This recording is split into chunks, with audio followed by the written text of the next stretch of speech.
สบายดีเพื่อนเพื่อนเศร้าให้เศร้าสวนทุกท่านทุกคนเนาะมื้อนี้สิมารีวิวปั๊มน้ำให้พี่ให้น้องเฮาเบิ่งเนาะที่ว่าเฮาได้สร้างไปในเมื่อก่อนประมาณ4หรือ5ปีก่อนเนาะพี่น้องเนาะอันปั๊มน้ำนี้เฮามาเฮ็ดอยู่ที่อ่าทางสวนพี่น้องบ้านงัวเด้อพี่น้องเด้อบ้านน้ำต่างบ้านงัวนี่ล่ะพี่น้องเฮ็ดให้พี่ให้น้องเฮาได้ใช้เนาะเพื่อจะได้เอาน้ำขึ้นไปใส่ให้ใส่สวนนี่แหละพี่น้องกดหญ้าเนาะพอได้ใส่ไปกินกัน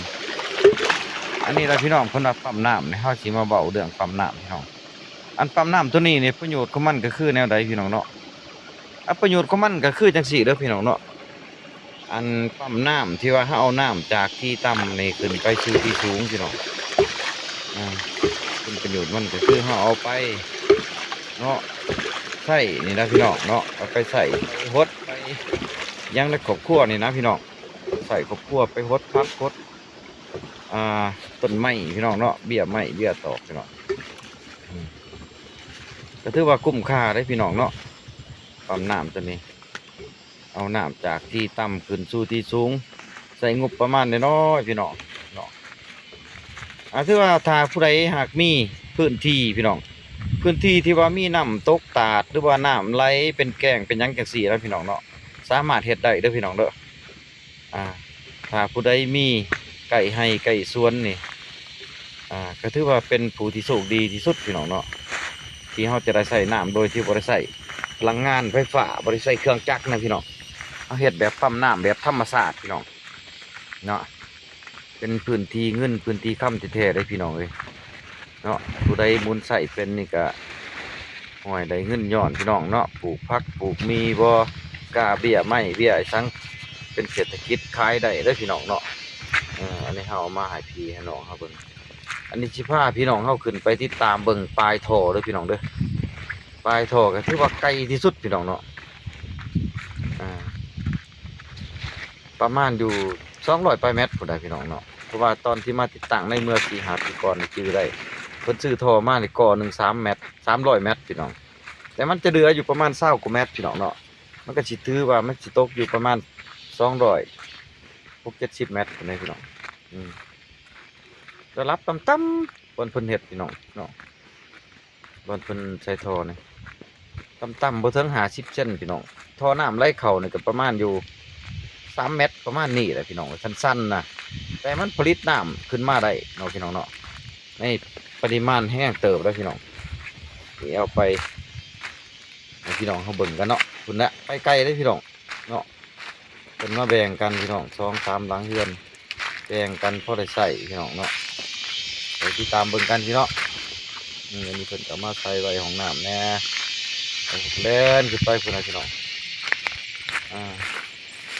ที่สถานที่ก็มันดูเกลนตบพี่น้องเนาะเกลนตบเด็กกระชิมเมนบาน้องขีนฝังไปสั่นนะพี่น้องเนาะเป็นตมอตบเห็นไหมน้องขีนฝังเป็นภาษาเผ่าอยู่ด้วยพี่น้องเด้ออยู่เขตบ้านงัวบ้านน้ำตางเมืองปากซองเป็นจำภาษาพี่น้องเอามาให้เบิ่งกันเนาะพี่น้องเนาะอันนี้ผู้อุปถัมภ์มานี่เนาะพี่น้องอันทางอันนั้นเด้อพี่น้องอยู่ทางเมืองปากซองพี่น้องเป็นอาจารย์มิกานิกสอมแปลงเพิ่นอาจารย์ใหญ่ใจดีพี่น้องอาจารย์สายลมเพิ่นมาเฮ็ดให้ทั้งน้องนุ่งเพิ่นเนาะให้พี่น้องเพิ่นมาซั่นซะเพิ่นได้ลงทุนเฮ็ดให้พี่น้องก็เบิดบ่หลวงบ่หลายพี่น้องก็ได้ใช้เท่าทุกวันนี้แล้วพี่น้องอาจารย์สายลมก็ขอขอบใจนะเพิ่นละอุปสัมภ์คำทูพี่น้องอันนี้แม่นน้ำเนาะพี่น้องเนาะที่มาหอดเทียงเพิ่นพี่น้องสีผ้ามาให้เบิ่งเด้อพี่น้องเด้ออันนี้เป็นดินทานภูมิลำเนาของอาจารย์ไทยล่มพี่น้องบ้านให้บ้านสวนพ่อแม่ปู่ย่าเพิ่นอยู่ทางนี้แหละพี่น้องทางบ้านต่างๆเดี๋ยวนี้เพิ่นไปบริการลูกค้าเนาะไปเฮ็ดธุรกิจในเมืองปากซองพี่น้องตั้งอู่ใหญ่2-3 แห่งพี่น้องได้สนใจกับคุณน่ะพี่น้องสั่งเครื่องสั่งล่างไปหาเพิ่นได้ตัด48บ่เพิ่นว่าคำนั้นคุณน่ะพี่น้อง อันนี้นะพี่น้องน้ำเด้อพี่น้องเด้อน้ำที่ว่าใดมาจากสถาบันน้ำพี่น้องมาให้เบิ่งกันพี่น้องก็ถือว่าพ่อใส่ได้พี่น้องเนาะพ่อใส่ได้นี่พี่น้องถือว่าเป็นที่พึงพอใจนะพี่น้องเนาะกับการที่ว่าลงทุนลงห้อนไปพี่น้อง